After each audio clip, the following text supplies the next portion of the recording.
2 minutes past 6 o'clock. And I am excited for today, considering the fact that for the last couple of months now, it's been almost a year that we've been hosting this show called the Brent Health Matters Show.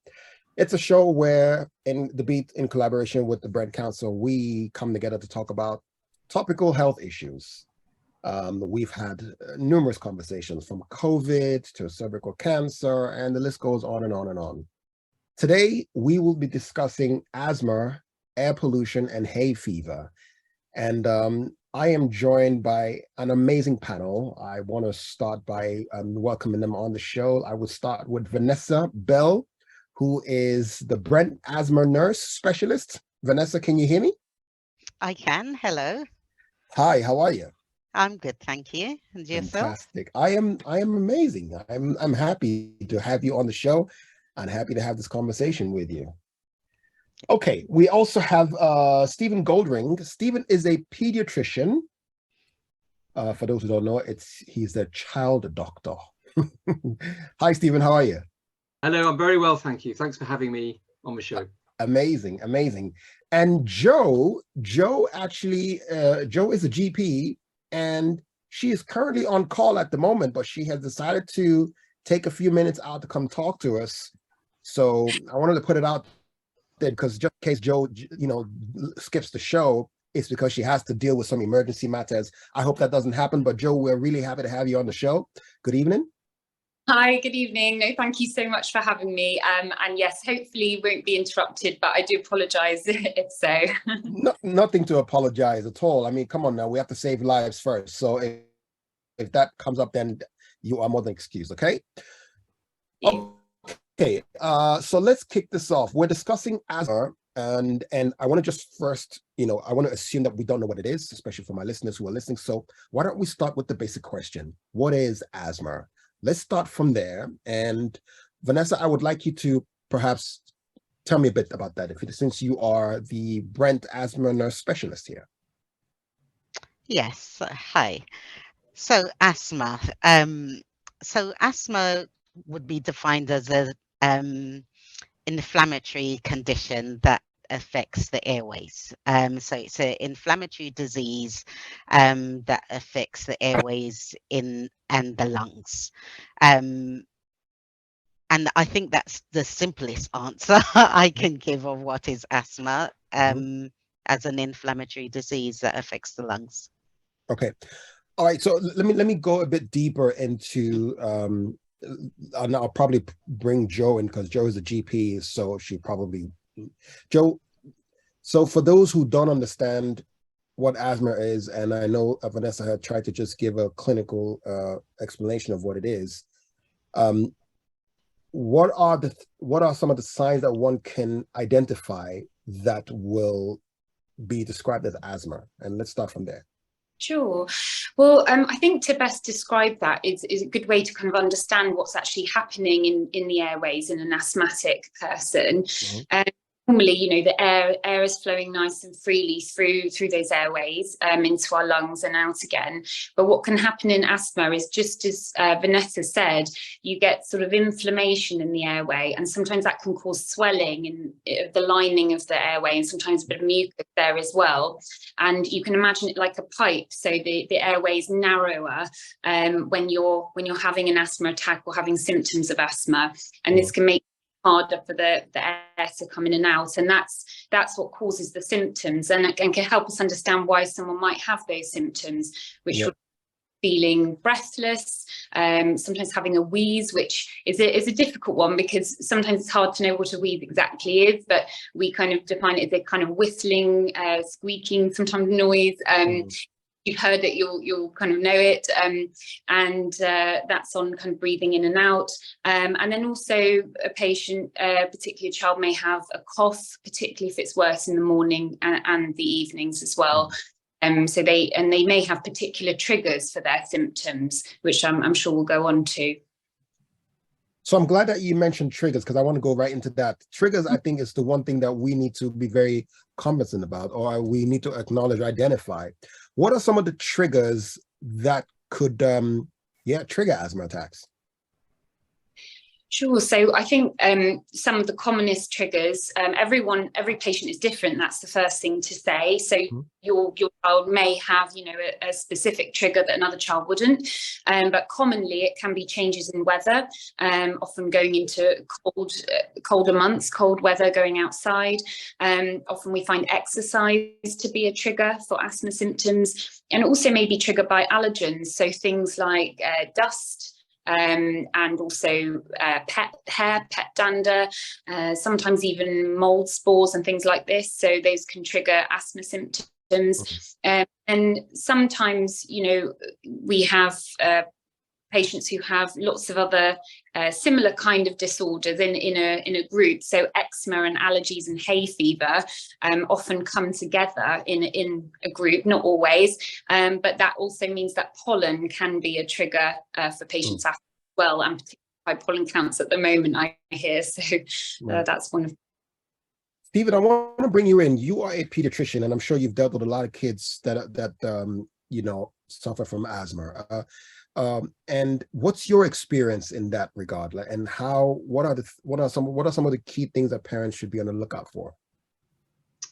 Yeah, well, I think Vanessa and Joe really summarized it really nicely.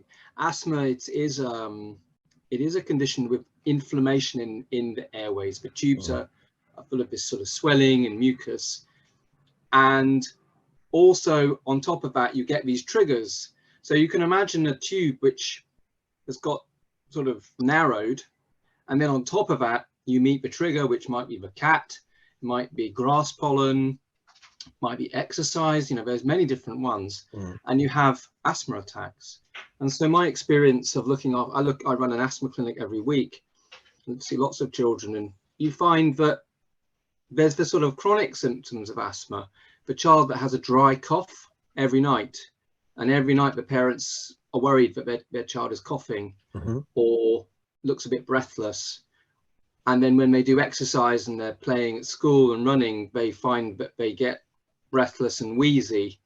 And that's the chronic symptoms. But then on top of that, they're very frightening asthma attacks where they suddenly really can't breathe. And, they see their child's work of breathing, like you see their chest moving in and out fast. Sometimes in younger children, you see their ribs kind of moving in and out, and it's a very frightening experience for parents. And it's quite a complex, trying to explain how to manage both the chronic and the acute is really important. There's a lot to deal with in asthma. Do you know, I was very excited to take on this responsibility to host this show because I actually have a young one. My youngest daughter is asthmatic, and this is a very personal conversation to me because what you have just described is something that I have experienced so many times, right? Where she has had attacks, and it was very frightening to see her gasping for air. Her chest she's breathing profusely, heavy. Her chest is going up and down, and it can get as scary as to the point where her eyes become very watery because you can see that she's struggling to breathe for air. And we've ended up in the hospital so many times. And I say this because my daughter loves sports. She loves to be very active. But in our studies, sports is one of the triggers. So what does that mean? Like, is a child denied of sports because of asthma? Like, what does that mean? How does she live with that? I need some help there, please. I'm happy to answer or try and answer. Please. And I think the whole thing needs to be carefully gone through, right? Right from the beginning, and thinking about what causes your daughter's asthma. You said about exercise. Are there other triggers that set it off? How long has this been going on for? How severe have the attacks been? It sounds quite severe if she's had a number of hospital admissions, and I think you said she was 11 years old. So to start off with, we'd want to put all that in context. But if you like, the fundamental thing that we need to get across in asthma, and I would say this is probably one of the most important messages, is the treatment for asthma it's a medicine, and it's an inhaled steroid, and that might come as a brown inhaler, or sometimes it's a purple inhaler. There are different colors. But if you take a small dose of an inhaled steroid each day or twice a day, that dampens down that swelling that's in the lungs. And that's the treatment. The problem, and the reason why asthma is such a challenge to treat, is you also need that blue inhaler at the moment, which relieves the symptoms. But the blue inhaler doesn't treat the underlying problem. It's a temporary fix. In fact, there's a danger with the blue inhaler in that people see it as the one that does all the work because they get that instant relief with it. So they think, well, that must be the one that's important. But actually, it's the steroid inhaler that is the key medicine. And I have to say, in my clinic, most of my time is spent trying to explain to parents and to young people that kind of concept, because it just takes a bit of explaining, and you've got to have parents on board. Okay, thanks. I thought you were going to continue there, but I mean, thank you so much. Let me just mute something. I got an interruption there. Vanessa, do you mind if I bring you in real quick? Because it's funny how in this conversation, when I look back at my life, I see that I've had quite a lot of people around me that have had asthma. One of my colleagues on the radio back in Nigeria is asthmatic. Yet he engages in sports. I dare not say he actually indulges in smoking as well. And I was always concerned, like, you're asthmatic, but you do all of this. I mean, is there a difference between how adults and kids manage asthma? And I hope you don't mind me posing this question to you, because I also want to get into the air pollution side of things as a trigger. So do you mind just touching on how adults deal or manage asthma and how that relates to what Stephen has said about children? Yeah, so I work with children also. I don't deal with as much adults, but I deal with teenagers. But like Stephen has said, it all boils down to the medication.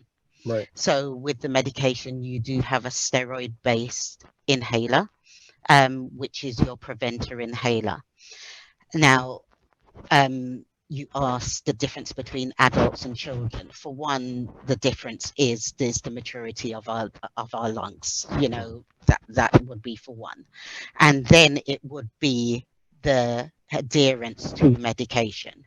Depending on how long an adult has had those symptoms, they probably could have been taking those medication for a period of time and is adherent to their medication. So that adult in particular could be taking their preventer medication regularly. And you said he takes part in sports. Right. That is our focus then, is to get them medicated right for that particular person. No two children, no two adults, no two people are the same. Right. So you have to get that medication right for that person's symptoms to keep them well balanced so that they can take part in sports. Our job, one of our jobs, is to make sure their symptoms are maintained so that they can take part in sports.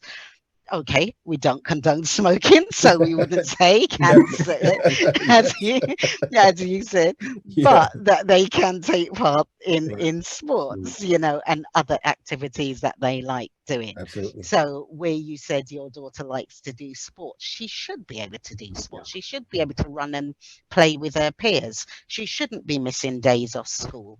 So medication needs to be titrated for those needs so activity can happen. You know, thanks for breaking this down a little bit. Stephen, I want to bring you in, and Joe, I hope you don't mind chiming in as well. Vanessa, you mentioned that no two patient has the same or is alike in terms of medication, right? Like they all have their own unique triggers. So, and Steve, I think you were touching on that earlier when you were, I think you were the point you were trying to make is that there needs to be an evaluation, like a proper study of what it is that makes one patient unique to the other. What are the things that trigger them? So talk me through that discovery process, because I don't think a lot of people really engage in that. You know, I think that's where maybe there's a miscommunication.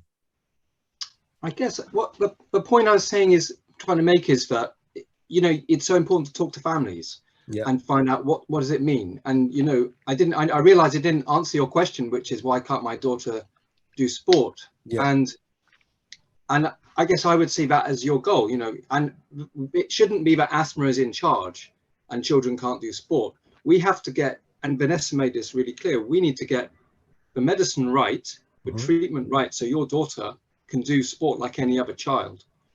So if she can't take part in sport, then something's wrong, and we need to adjust the medicine, make changes, think about what's happening. So if you're in a clinic, we would just be having those discussions about, you know, what's happening, what it means to you, how you feel about taking medicine, how you remember to take it. All those kind of things would be the sort of discussion, and that would lead to what's called an asthma action plan. And if you go on to Asthma UK, they've got action plans where we would like agree. It's like this is the medicine that you would take, this is when you take it, and this is what you do when you're okay, this is what you'll do when you're feeling not good, and personalize it. Okay, Joan, as a GP, obviously you work in the clinic quite often, yeah? What are some of the challenges that you have faced with patients, especially as regards to going through this process of actually understanding what is unique to their own case? Like, yeah, I think that's a really, really good point, because, you know, when we're treating patients, the absolute key thing is we're working with the patient and working with that child and with the family. I never like to just give a prescription and say, here you go, this is what you have to do, and goodbye. The very, very important thing is that I actually find out what is, firstly, what's that child's environment? How easy is it for them to use their inhaler? What are the limitations that are stopping them use their inhaler? For example, you know, I have children say, "Oh, I forget," and then I think, well, actually, what do you do twice a day? Oh, I brush my teeth twice a day. Okay, so you put your inhaler next to your toothbrush, and then you can brush your teeth after. And, you know, just little ways of helping people remember how to use them and when to use them. And we also need to families to make sure, because all schools are different, schools have different policies relating to inhaler use, so we have to make sure we're working with the schools as well to make sure they have the appropriate inhalers for the children, you know, in school, so that basically, you know, all that treatment plan is individualized to that child. I also like to always make sure we talk about, okay, what would be for that child, what would be a good day for you, what would great day if you can think of something. And actually, if let's say we go back to the case of, you know, your child saying, actually, a great day for me would be being able to do my after school sports club or whatever, and be able to take part in that without having to sit out, and my friends being able to carry on playing, you know, right, well, then that's our goal, that's what we need to achieve. And I completely reiterate, you know, Stephen and Vanessa, that actually if we're not achieving that, then we're not you know, doing something right. We need to be doing better, because no child should have to be excluded from sports. Exercise is absolutely key in physical and mental health. And I think, you know, although at the beginning, if that's a trigger and they're having really severe symptoms, we might need to bide our time a little bit till we get the right treatment. But ultimately, that child should not need to be excluded, and should have the right treatment plan. So I think that in answer to your question, we're always just working with the children, with the families, not just having, you know, an us and them approach. Very much that's, you know, medicine's changing. We want to be working with our patients, and not just telling people what they should be doing. Yeah, thanks for that. I want to you know, jump into some of the triggers, and I believe it was Stephen, you mentioned you know, the season, for example. What was the word you used? Mentioned allergen, right? For instance, as some one of the triggers potentially, but air pollution has been seen to be one of the triggers as well. And I would like to understand the link between pollution and planetary and human health. Like, if you can just talk me through that. Vanessa, I know you were supposed to be taking that, and I would like you to chime in there as well.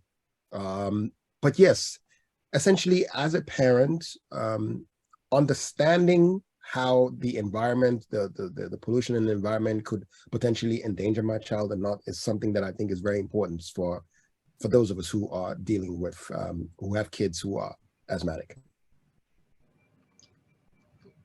Sure. Well, I think we all probably have something. Sorry, I was asking. It was for Steve. Because I wanted to. I think Joe was going to. Is it okay if Joe answers to start with? Oh, that's fine. That's fine. Yeah, I think we prepared that way. Okay, cool. Well, I was going to say, I think I can tell you a bit more about the kind of, the real life issues around pollution, and then maybe Stephen and Vanessa are better to explain about the impact on a particular child, for that. But I think, pollution, we know it's a very current topic, and the clean air issues, particularly around cities like London. So I work in Brent, and in a specific area that I work in, we are unfortunately in the 99th percentile, national percentile for air pollution. So obviously working in a really polluted area, just off a main road, I do see day to day the effects of that on my patients. I think just to break it down in terms of, the details about pollution, because we all hear this word and actually thinking, what does this really mean? Just to summarize, is that actually there are different sort of pollution's an umbrella term, really, and encompasses lots of different things. But one aspect is kind of what we call particulate matter, which is basically just all the particles in the air that can get into your lungs. And these are produced by cars, vehicles on the road, in industry, and also fossil fuel use. Mm-hmm. And domestic wood burning in the home as well. And then we also have the gases that are produced by these things. So the two main gases, nitrous oxide and sulfur dioxide. And these again can be harmful to your lungs and can trigger asthma and chronic lung problems in adults as well. So, it's extremely important. I think the very key thing that I would say is that, we should never make the mistake of thinking there's not a link between pollution, the health of our planet, and human health, because actually there's such a fine balance between them all. There's such a strong link between them. And actually that, there are things we can do in our day-to-day lives that improve the health of our planet, improve the quality of our air, and reduce pollution, and therefore help human health as well. Because we know World Health Organization have declared that, climate change and the poor health of our planet is the number one biggest risk to human health. That's it, number one. So if there's anything to tackle, it's that. And I did warn you, I could talk forever. No, please, by all means. The information you're sharing is amazing. Go ahead. I do apologize. No, I think the key thing is there's a big link, and it all goes round in a circle. So, let's just talk, for example, someone might think, how would climate change link with asthma? And I can make that link. And the reason I can make that link is because, not only air pollution is a cause, a big causative factor for climate change. So if we improve air pollution, we improve the health of our planet, and we improve our lung health as well. But secondly, we talked about one of the triggers for asthma being change in weather, and people don't really think about this, the fact that actually sudden extreme changes in weather, like a big heat wave, or suddenly changing and having storms and things that we wouldn't normally see, these often are a result of climate change. And extreme weather events can trigger asthma, number one, because the change in temperature can be a trigger, but also it has actually happened where we see what we call thunderstorm asthma, where you're having extreme weather changes and you basically get lots of influx into A&E with asthma symptoms, people with asthma symptoms. It can cause dispersion of particles. So all those pollutant particles that I talked about in the air, they can be dispersed everywhere due to the weather, and actually pollen as well can be dispersed everywhere. And so what we find is, you know, these extreme changes in weather can directly trigger asthma attacks. And, you know, you would never think there's that link there, but there is not a condition under the sun that I can talk about that doesn't have some link in some way to our planet's health. And that's why I think it's important we always think about that in everything we do. And we always think about the ways we can change that in our lives. Even small little changes in front of us, we all do it. We all should take. Absolutely. Absolutely. No, thank you so much. Stephen, so let me, what advice would you give parents, you know, when they come to you and obviously their kids are having, have trigger attacks, right? What advice do you give them from a point of view of, I would say, keeping their place more environment or minimizing the pollution in their environment? What advice can you give such parents? Yeah, good. I mean, it's really topical, and the way Joe summarized it is great. And I think that you then have to relate that down to the, you know, what, as you say, what do parents do? Yeah. And I guess I'm gonna be a bit boring and say what I probably will say a few more times, that you've got to get the basics right for asthma. Okay.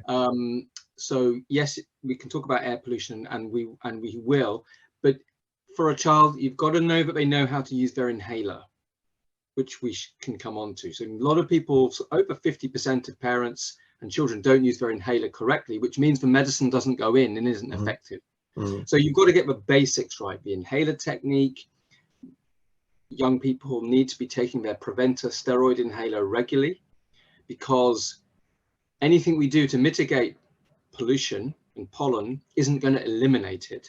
It's not possible to, you know, if you want to eliminate pollution, you need to live in like the mountains of Italy, where there's, you know, beautiful crystal clear air. Right.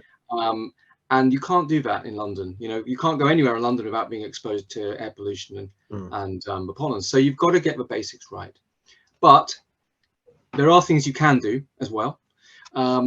Practical things. And I think the conversations I'm having now with asthmatic children and the parents, one, starting to think about how children get to school. So if you've got asthma and you know that pollution is a big trigger, is walking down the main road to get to school? It might be the quickest route, but there is advice now, and there are actually websites that can look at this. Would it be better to take a little bit longer route, but be further away from the busy main road, because it can limit your exposure each day to pollution? So that's one simple thing. Other things are more difficult around, you know, limiting it in your house, closing the windows on those hot, you know, humid days where there's a lot of pollution around, a lot of pollen around. That's quite difficult. You know, we know these things are these are not easy decisions for families to make. But I think my bottom line would be get the basics right. Make sure you're on the right asthma treatment first. Right. Vanessa, last thing I would just add in would be, there's this interplay between air pollution and pollens. Right. And Joe brought up thunderstorm asthma. That's a really good example. Just a few weeks ago, about 3 weeks ago on a Monday, we had one of our busiest days in our A&E department for asthma. And I know in Northwest London, a lot of asthma departments for children, a lot of A&E departments were pretty much overwhelmed by the number of kids coming in with asthma. And it was that combination of the thunderstorms, very high pollen counts, and possibly there probably is an element of air pollution contributing to that. So this was last Monday, right? It was about 2 or 3 weeks ago. Okay. Yeah. Okay. Now, another thing you can do, which I would advise all people to do with asthma, is to get the pollen alert. So if you Google DEFRA, which is a Department of Food and something, DEFRA, air pollen. How do you spell that, please? How do you spell that? DEFRA? DEFRA. Okay. So I'll give you the pollen count. So you can see what days of the pollen counts are really, really high. And there are some other websites looking at air pollution levels across London.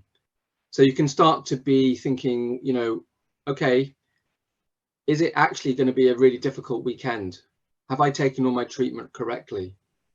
Do I need to maybe limit my activities this weekend if it's particularly high levels of pollution and high levels of pollen? I don't know, Vanessa and Joe, if you agree with that. Yeah, I would add in to that as well. I completely agree with everything Stephen has said. What I would add in, like I mentioned before, you know, children should be able to play with their peers, and with summer, they want to go outside to play. If it is a particularly high pollen day, shower. You know, pollen gets stuck into clothes, onto skin, onto hair. You know, wash hair where possible, you know, wipe out with a damp towel, flannel, you know, shower before bed, because it does, you know, stick onto clothing. Right. So like Stephen has said, close windows. If it's a day that you want all the windows open and it's a sunny day, ensure that it's in the daytime. Do not keep it open at night, because children tend to be more symptomatic at night. It just appears that the night is always longer than the day. Right. And you know, Right. because when a child is unwell, that hour is the longest hour ever, whereas 2 o'clock in the afternoon it flies by. You know, but 2 o'clock in the morning seems like never ending. So close the windows at night, you know, maybe put on a fan, do regular damp dusting, you know, things like that, to try and get rid of the dust and the pollen. Like Stephen and Joe said, living in London, you're not going to eliminate dust. You're not going to eliminate pollen. You know, there's things we can do to make a difference. But unfortunately, with how many millions of years of this, it's not going to go overnight. So we've just got to try and make the small changes where we can, and to ensure that medication is being given correctly, is being taken on time, and taken via the right method. Right. And on that note, I want to just go back to a comment that was made earlier, because Stephen was talking about, you know, a lot of patients don't know how to take the inhaler properly. So Vanessa, you are the asthma nurse specialist here in Brent. Do you mind just talking us through what is the right way to take this inhaler? I mean, is there something you can talk us through, or does that need to be shown? It can be spoken through. So with an inhaler, you have a meter dose inhaler, so an MDI device, which is the device that most people have. So your preventer and your reliever is a meter dose inhaler. With every meter dose inhaler, it should be taken with a spacer.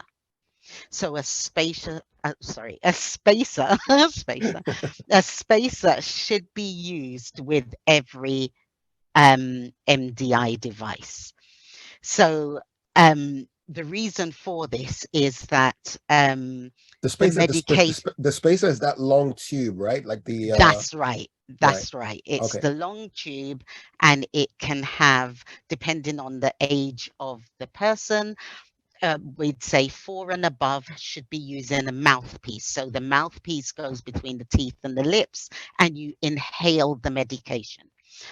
Research shows that the inhaled medication comes out of the inhaler between 40 to 50 miles per hour.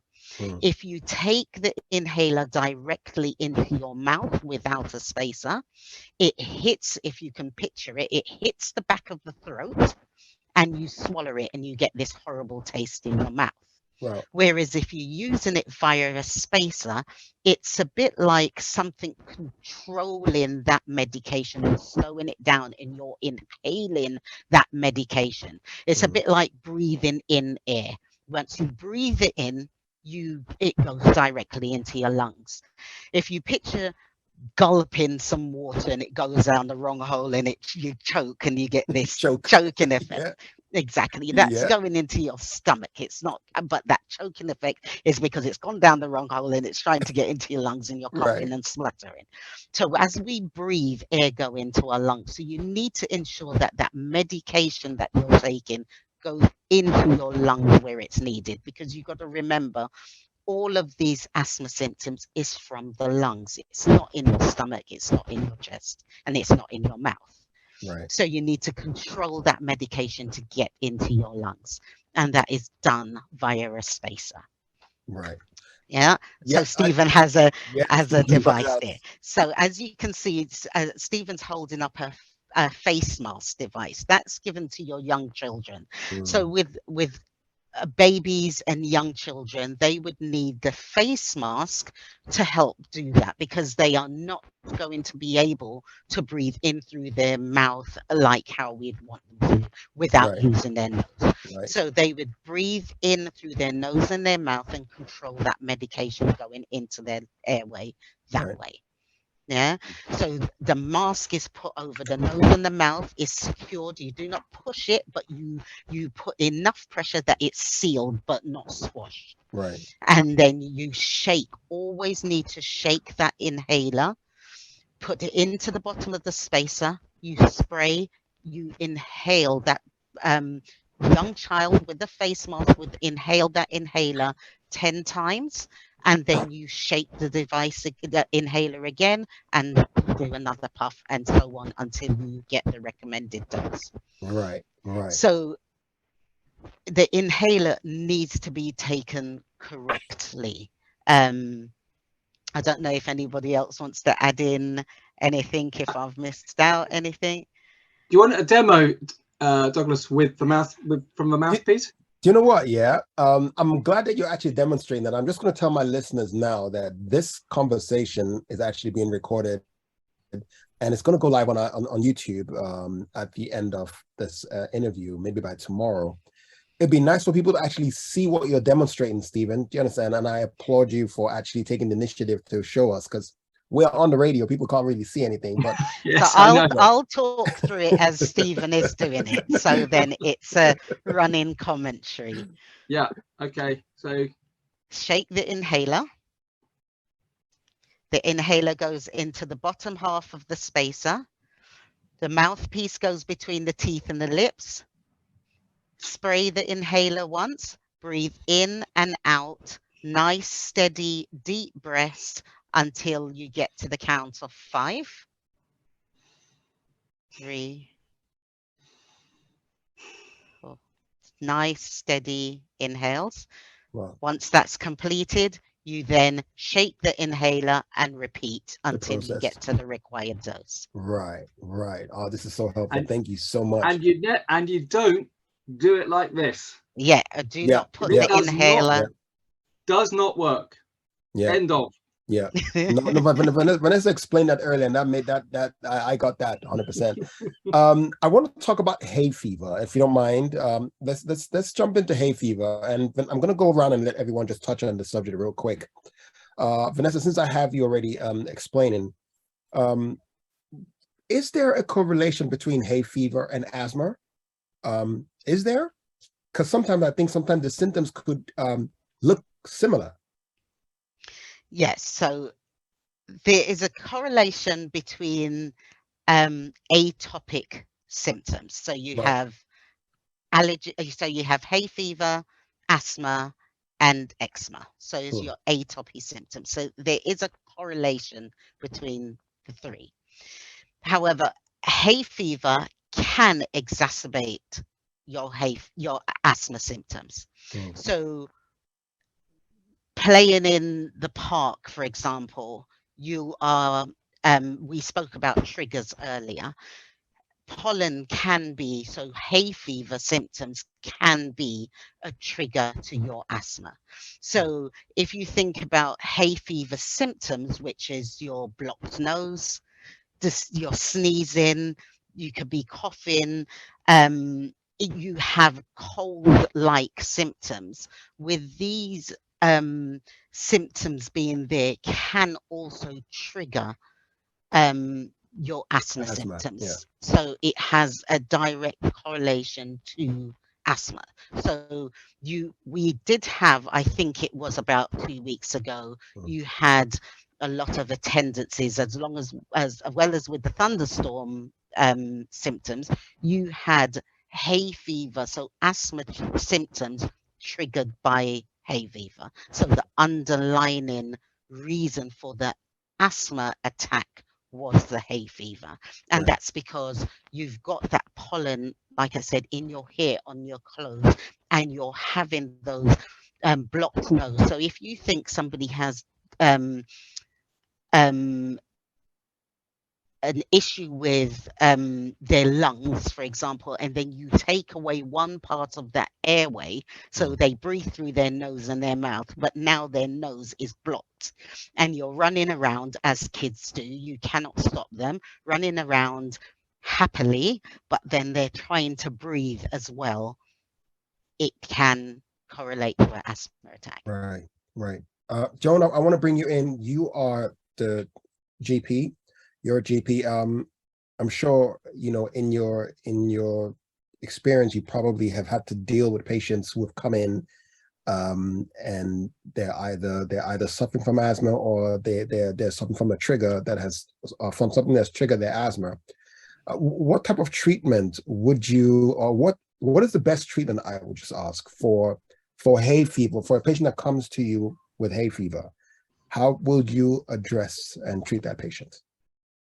Yeah, thank you. And actually, thank you, Vanessa. I think that's a really, really good explanation. And also, just to reiterate, often if one of those things is poorly controlled, it makes the asthma poorly controlled, and vice versa. So actually, if you control and manage all your symptoms, whether you're asthmatic, you know, as well as having hay fever, eczema, all these things, they all seem to kind of have an effect on each other. So actually, the better we can control and manage all of them, the better your asthma will be as well. There is some evidence to say that. But just in answer to your question, so absolutely, we are seeing a lot of hay fever at the moment in children and adults, and children who are asthmatic.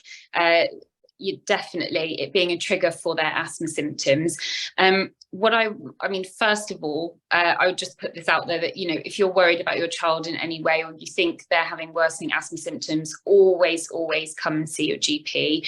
So I think that's just really important. Never worry. I always say to parents, I would rather see them 100 times and reassure than not see them at all and it be something serious. So I always would want you to come and present. But actually, with the hay fever symptoms, you know, we see a lot of this kind of itchy nose, runny nose, itchy eyes, sneezing and that sort of thing, and they may or may not have a wheeze and asthma symptoms with it.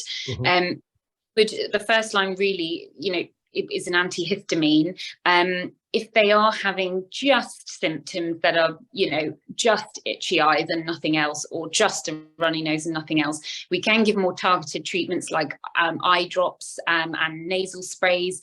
But actually, if they're having these all-round symptoms, particularly if it's affecting their asthma, I would like them to be considering taking an antihistamine. And there are various ones out there that you can buy over the counter or can be prescribed. And the key thing really is we pick the non-drowsy ones, because the ones that chlorphenamine or Piriton ones are, you know, they're good in the acute sense, but actually they can make children a bit drowsy and sleepy, and we don't want that at school. But actually you can give quite safely a daily antihistamine of something like cetirizine at the correct dose, as advised by your doctor, and they can take this throughout the pollen season, and it can just help to manage those hay fever symptoms, which can then actually in turn help better control their asthma as well. Right.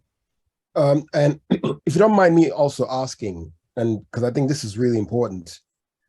So with all these preventive mechanisms and, you know, as a parent, what symptoms or signs should I look at and be alarmed to call the hospital or the call 111 ASAP? Like what are things I should look out for? I think increasingly we've all found ourselves, I found myself calling the hospital for things that I could have perhaps managed. I don't know, right? But what type of, yeah, if you don't mind me just touching on that real quick, like what are the symptoms or signs that I should be looking out for in the case where my daughter is having an asthma attack, to be able to know that I should call the hospital and not try to handle it myself? I mean, the signs of a really severe asthma attack in children, you know, if your child is looking like, you know, genuinely they're having difficulty breathing a lot more quickly, or they're actually struggling to get breath in, and that may result, if they are at an age where they are talking, that they can't complete full sentences to you. You may also see that they use their muscles to breathe. So sometimes, and for anyone who watches this video back, kind of using your shoulders, abdominal, this, and indrawing of skin under the ribs and between the ribs. And sometimes in some children, drawing of skin in this area here and just below the neck. And that can be a sign they're really working harder at their breathing. You know, when another key sign is if they're lethargic, if they're tired, if they're tiring with their breathing and they're getting confused and lethargic, you know, these are all the emergency signs. And really, you need to call 999 because that needs an emergency management. And if you are on the phone to 999, they will also talk you through acute asthma management on the phone. But also, if you are aware of how to manage that at home, it shouldn't stop you calling 999, but you can give, you know, the rescue inhaler, blue inhaler via a spacer, as Vanessa and Stephen, you know, demonstrated very, very well. You know, but ultimately you do, if you're noticing any of those signs, you do need to call 999 straight away, because that's a sign of potentially life-threatening asthma attack. Right. Thanks for correcting me, by the way. It's not 111, it's 999. It's anyone who's listening. I mean, 111 is an excellent service, but I think it would be used if, you know, if you feel your child's having you know, their asthma's getting a bit worse, you notice they're a bit wheezy, but they're happy and playing, and, you know, but you're a bit worried that actually their blue inhaler hasn't helped as much, but, you know, they're happy, they're doing the normal thing. 111 is a perfect service to use. But if you notice any of the signs that I mentioned, I would just go straight to 999, because I would be very that child. Cool. All right, Stephen, so you're a pediatrician, you deal with a lot of children, and as we know, children love to eat. Like, you know, most children love to eat. They're like foodies, right? They would munch on anything. Talk to me about food allergies and how that could have an impact in triggering an asthma. And in if that's the case, how should children be managing their, you know, their food intake at that point in time? Can I just want to add something on to the last point, right? If that's okay. Around, absolutely. Because Joe's shown us when to worry, but it's very important that if you have asthma, you have what's known as an asthma action plan. Right. That's a document which is something you discuss at your annual review with your GP or your asthma specialist, which tells you what to do when you're well, when asthma is getting worse, and when you're having an attack. It says exactly what Joe has said around how to recognize, but it would also give you the information about what to do. So yes, you can call 999, but whilst you're waiting to call 999, you could give your blue reliever inhaler, and you might need to give up to 10 puffs. So that's the kind of emergency. But I think you're asking when do you need to call? And right. if you have a blue inhaler and you have asthma and you take 6 puffs and that doesn't work, then you need to seek help fairly soon. Or if you take 6 puffs of your blue inhaler and within the next 4 hours you're getting the symptoms back again and you're back to square one, you need to seek help. Those are the kind of absolute limits where we know if you don't follow that advice, children can come in very, very sick and can deteriorate quite quickly. Right. So I would recommend anybody who's got asthma to check that they've got an action plan. It's everyone should have it, 100%. If you haven't got an asthma action plan, something's wrong. So you should be calling up your GP and saying, hang on, where's my asthma action plan? Yeah. Asthma UK is got all the information on there. So it's a really good a load of resource on Asthma and Lung UK. Sorry to answer a different question. No, that's fine. That's fine. That's fine. The question about food allergy. Yep. Is the reason it is important because children that have food allergy tend to have more severe asthma attacks. So if you've got a combination of asthma, for example, you've got asthma and you're allergic to nuts or fish or lots of different foods, those people, it is absolutely vital they keep their asthma under good control. So if their plan is, for a daily inhaled steroids, we've got to stick with that and make sure when they get their checkup that everything is good and under control. Because we know that if you've got asthma that's not very well controlled, you imagine, go back to those tubes being inflamed, and then you accidentally, eat some peanut butter by mistake, and you have an allergic reaction, then it can be more severe because you're already starting off with lungs that are compromised. Right. So that, for me, is I always think when a child comes in my clinic and they've got food allergy and asthma, I take that really, really seriously. Is there now in my studies, and I've spoken to quite a lot of specialists and you lovely people as well, taking cold substance could trigger asthma, correct? Yeah. So is a child allowed to take ice cream then or not? Like, because it's a great question. That's a very good question. It's someone's done a PhD on this, on how it works. I couldn't tell you the mechanism, but it's absolutely true that people with asthma, some people, not all, I think it's actually particularly in the Asian subgroup, I don't know why, it's more commonly described, drink really cold Coke or ice cream and they'll trigger off for wheezing. It absolutely happens. Again, it comes back down to get the asthma under control, get the preventive treatment right, that daily dose of steroids, that should keep the symptoms away. Right. Okay. This has been very insightful. It's a lot to take in. Okay. There's something called the adrenaline pen, the EpiPen. What is that used for, and in what circumstance will that be required? Okay, so this is in the food for children who've got food allergy. Right. Some children with food allergy, when they have a reaction, but if you like, there are two types of reaction with all food allergies. At one end, you've got the less severe.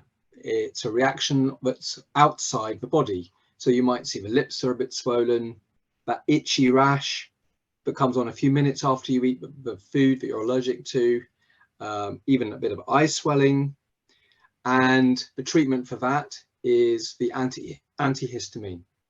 It's not really a harmful reaction. It's not very nice. It's horrible for parents and children to watch. But with that, a dose of antihistamine, that should all settle down. Now, if what happens when you have the food by accident, or you didn't know, you start to have involvement of the airway, breathing, or circulation. So if you get that like feeling that you can't breathe in, or you start coughing, and you're not having an asthma attack, if you've eaten the food and you start coughing, cough, or you feel wheezy, or you collapse, the treatment for that is this adrenaline pen. EpiPen is a brand. There are other brands. Okay. But it's got a dose of adrenaline in it, and you get taught how to inject it into the thigh. Right. Okay, cool. That makes sense. I for some reason, when I was thinking about it, I thought of the movie Hitch with Will Smith, but I'm not sure if that's the same one, but yeah. Ladies and gents, I want to thank you all for this conversation. This has just been amazing, and I applaud you for being so open and discussing this at length with us. This has been really, really helpful. We're going to be wrapping this up. I want to allow each and every one of you to give us some final words. I will start with Vanessa. Vanessa, you are Brent's asthma nurse specialist. If you can just quickly just give us your last words and any last piece of advice that you may have. So my last piece of advice would be, please take your inhalers, take them correctly. Take your antihistamine if you do have hay fever symptoms, and ensure that you do have an asthma action plan so you can follow it in case of an emergency. Absolutely. Thank you very much. Steve, you are a pediatrician. So you deal with a lot of kids. First of all, for those who are pediatricians, I always consider them to be very patient because kids can be quite noisy when they come in, you know, but go ahead. I'm not always patient. My advice would be to take asthma seriously. And if your child has had asthma attacks where they've gone into hospital and they keep going into hospital, there's something seriously wrong, actually. Right. And you need to go and see your GP and kind of work out what the problem is. And it's not something to ignore.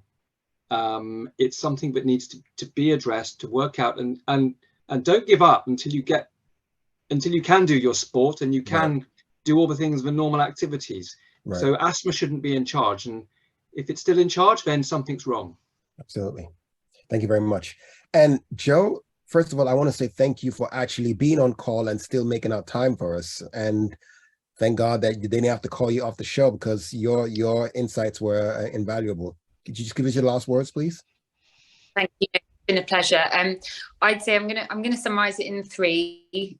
Number 1, never hesitate to come to your GP. We all want to see you, and never hesitate to come to the GP if you are worried your child has asthma or worried your child's asthma is poorly controlled, and we'll be able to help. Number 2, if you actually, something we didn't mention, but something Stephen and I have been talking about, that actually if your child's been admitted to hospital or gone to A&E with an asthma attack, please see your GP within 2 days. We want to see you within 2 days. So bring them in and say, we need to be reviewed within 2 days, because we know that's a really good safety net to make sure these children are getting better. My final thing, which colleagues who know me will say I sound like a broken record, would be that we all can make individual changes in our lives to reduce air pollution, to help our planet and help our human health as well. So there's loads of resources out there. Go and have a look, and it's all about what's in front of you, just small changes that we can do in our everyday lives. Thank you.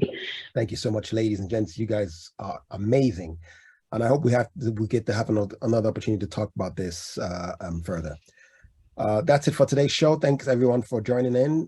This is the Brent Health Matters show. We bring this to you every last Wednesday of the month on the beat 103.6. I want to give a big nod and salute to the Brent Council for making this happen, and to the entire panel, and of course to the B team. My name is Douglas Jakin, and I will say goodbye for now.